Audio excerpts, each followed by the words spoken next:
नमस्कार दोस्तों, मैं संदीप कुमार कौशिक आप सभी का आपके अपने कार्यक्रम एस्ट्रोनॉमोलॉजी 456 में हार्दिक स्वागत करता हूं। दोस्तों, आज हम बात करेंगे वृषभ राशि, बड़े ग्रहों के परिवर्तन।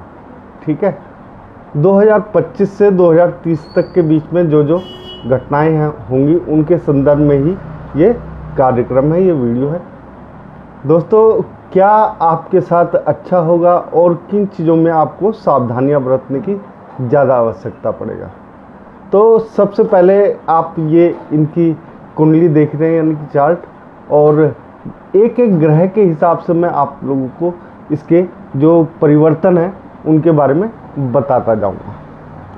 ग्रहों की स्थिति कुछ इस प्रकार बन रही है वृषभ राशि में, यानी कि प्रथम भाव में गुरु रहेंगे इनके, और शनि जो है आपके 10वें भाव में रहेंगे, और राहु जो है 11वें भाव में रहेंगे। ठीक है, तो दोस्तों जब तक ये केतु जो है छठे यानी कि पंचम भाव में रहेंगे, यहाँ पे आप लोगों को मालूम ही है किस प्रकार के फल मिलते हैं। और 29 मार्च यहाँ से हम चालू करते हैं एक एक डेट के हिसाब से, जिससे आप लोगों को थोड़ा सा अच्छे तरीके से समझ में आ जाए। यानी 29 मार्च 2025 में शनि जो है मीन राशि यानी कि 11वें घर में यहाँ से प्रवेश कर जाएंगे। ठीक है, तो इस समय क्या होगा दोस्तों, जब शनि 11वें घर में आएंगे, ठीक है, तो आपके लिए क्या अच्छा होगा। तो यहाँ पे सबसे बड़ी बात जो आप लोगों को देखने को मिलेगी वो ये होगी कि आप का जो धन का आगमन है वो धीरे धीरे एक तरीके से बढ़ना चालू हो जाएगा। सबसे अच्छी बात ये रहेगी आप लोगों के लिए, यहाँ पे धन से संबंधित जो समस्याएं आपको काफ़ी लंबे समय से देखने को मिल रही थी, ठीक है ना, वो कम होंगी, खर्चे कम होंगे, आमदनी थोड़ी सी आपकी यहाँ पे बढ़ती हुई दिखाई देगी। इसके बाद मई 2025 में गुरु जो है मिथुन राशि यानी कि दूसरे भाव में पहुँचेंगे। तो यहाँ पे गुरु क्या करेंगे, यहाँ पे जब गुरु प्रस्थान करेंगे यानी कि तीसरे भाव में, एक दूसरे भाव में, और तीसरे नंबर की राशि है मिथुन में। ठीक है, तो एक तरीके से मिथुन जो होता है थोड़ा सा यहाँ पे आप लोगों को सोचने समझने में थोड़ा सा विवश करेगा कि किसके साथ कैसा व्यवहार करना है। ठीक है ना, उस व्यवहार को आप लोगों को सही रखना होगा अपने परिवार के प्रति, अपने एक तरीके से जो आपका कुटुंब है उसके प्रति। ठीक है, वाणी यहाँ पे थोड़ी सी संयमित करके आप लोगों को चलनी पड़ेगी इस समय, नहीं तो थोड़ी सी दिक्कतों का सामना करना पड़ सकता है। एक चीज़ और, अगर आपकी यहाँ पे वाणी संयमित नहीं रहेगी दोस्तों, तो आप लोगों को एक जिसे कहते हैं थोड़ा सा लॉस उठाना पड़ सकता है। वो ये है कि गुरु थोड़ा सा, आप लोगों को मालूम है गुरु सबसे बड़ा ग्रह है, तो अपने आप को बड़प्पन दिखाता है। तो कभी आपके यहाँ प्रॉपर्टी का कोई ऐसा इशू आ जाता है, तो वहाँ पे अगर आपने थोड़ा सा भी बड़प्पन दिखाया तो यहाँ पे आपकी प्रॉपर्टी आपके हाथ से जा भी सकती है। यानी कि फालतू ना बोले, बड़प्पन ना दिखाएं। अगर आपको प्रॉपर्टी चाहिए और अगर आपको नहीं चाहिए तो आप बड़प्पन दिखा के आप अपनी प्रॉपर्टी जाने दे सकते हैं। पिता से या जो संचित पैसा है पूर्वजों द्वारा, वो आपके हाथ से यहाँ पे निकल सकता है, आपकी वाणी के द्वारा, आपके बड़प्पन के द्वारा। तो उस पर थोड़ा सा आप लोगों को कंट्रोल करना पड़ेगा। इसके बाद जब गुरु जो है तीसरे भाव में आते हैं पराक्रम में, थोड़ा सा यहाँ पे आप लोगों को मालूम है भाई बहनों के साथ अपने आप को बड़ा दिखाने की कोशिश करते हैं, तो वैसे अच्छा होता है, उनका ख्याल रखना बहुत अच्छा होता है। लेकिन थोड़ा सा ये गुरु जब कर्क राशि में आएंगे यानी कि चंद्रमा की राशि में, तो अप डाउन रहेंगे थोड़े से रिश्ते भाई बहनों के साथ। ठीक है, पराक्रम भी आपका थोड़ा सा अप डाउन होता रहेगा, कभी मन करेगा कर लूँ, कभी मन करेगा ना करूँ। किसी भी काम में आपका मन जो है पूर्ण रूप से थोड़ा सा विचलित होता हुआ दिखाई देगा।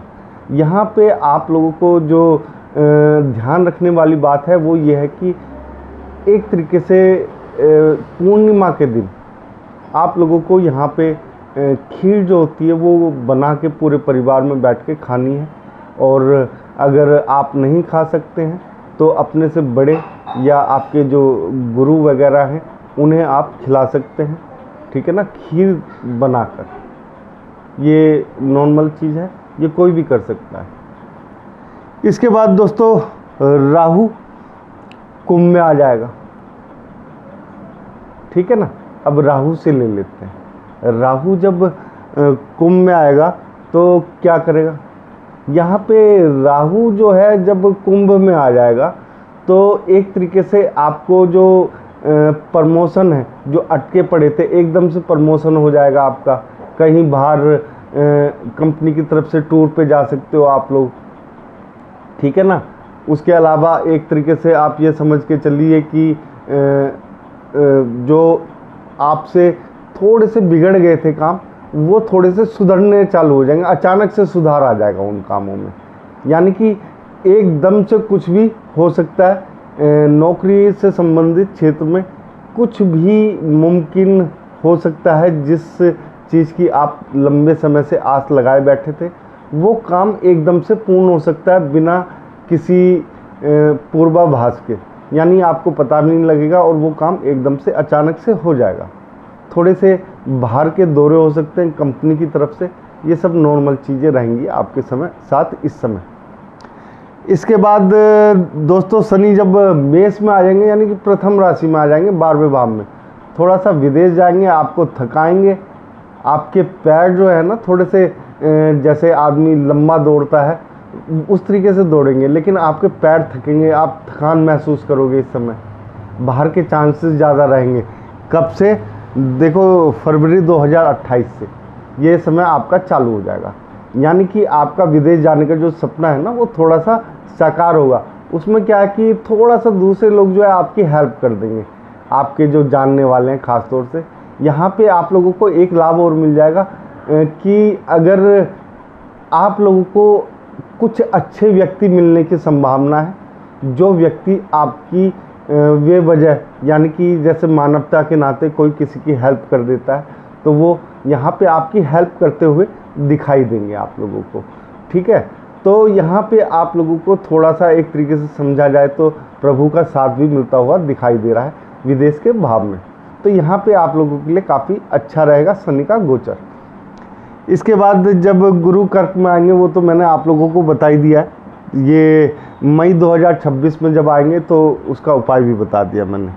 दिसंबर 2026 में राहु मकर में पहुँचेंगे, यानी कि आपके भाग्य भाव में, ठीक है। जब भाग्य भाव में पहुंच जाएंगे, यानी कि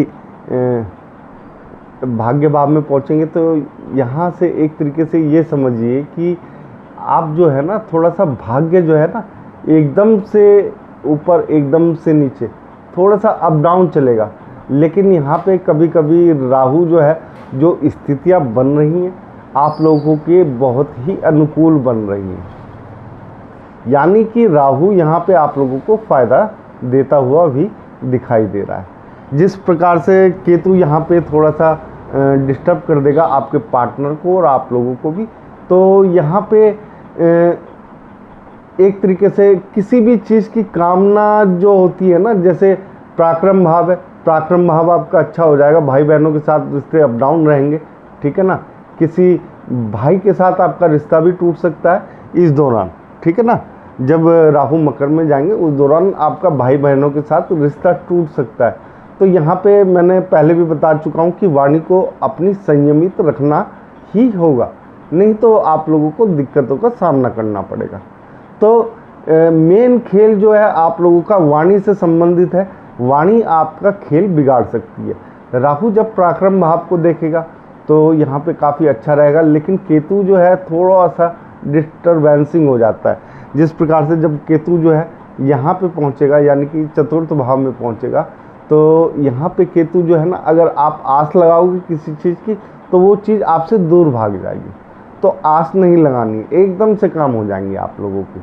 और ऐसा नहीं कि कोई छोटा मोटा काम होगा, आपको बड़ी डील जो होती है वो एक तरीके से क्रैक कर सकते हो, यानी कि बड़ा मकान, बड़ी गाड़ी, ठीक है ना, बड़ा बंगला, बड़ी दुकान, बड़ी प्रॉपर्टी, इस तरीके की जो डील्स होती हैं वो आप लोग यहाँ पे क्रैक करते हुए दिखाई देंगे।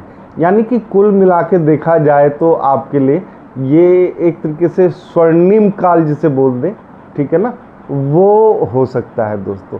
यहाँ पे थोड़ा बहुत आप लोगों को ऊपर नीचे तो देखो हर एक की ज़िंदगी में कुछ ना कुछ कम ज़्यादा होता रहता है, लेकिन आप लोगों के लिए ये काल जो है 2025 से लेकर 2030 तक का स्वर्णिम काल ही कहा जाएगा, क्योंकि ऐसे काल जो है, ऐसे ग्रह के गोचर जो हैं बहुत कम और बहुत सालों बाद आते हैं। तो जब आते हैं तो कुछ ना कुछ आप लोगों के लिए अच्छा ही होगा दोस्तों, और कुछ ना कुछ क्यों आप लोगों के लिए काफ़ी कुछ अच्छा होने वाला है। थोड़ा सा कुछ समय पे देखो, हर महीने की मैं जो प्रिडिक्शन करता हूँ, ठीक है ना, उसमें आप लोगों को साथ के साथ में उपाय भी बताता चलूँगा। लेकिन फ़िलहाल ये जो मैंने आप लोगों को बताया है 2025 से 2030 के बीच में। दोस्तों अगर आप लोगों को हमारा ये कार्यक्रम पसंद आया है तो ज़्यादा से ज़्यादा कमेंट में जय श्री राम लिखें दोस्तों। यहाँ पे हम अपना वीडियो समाप्त करते हैं। जय श्री राम दोस्तों।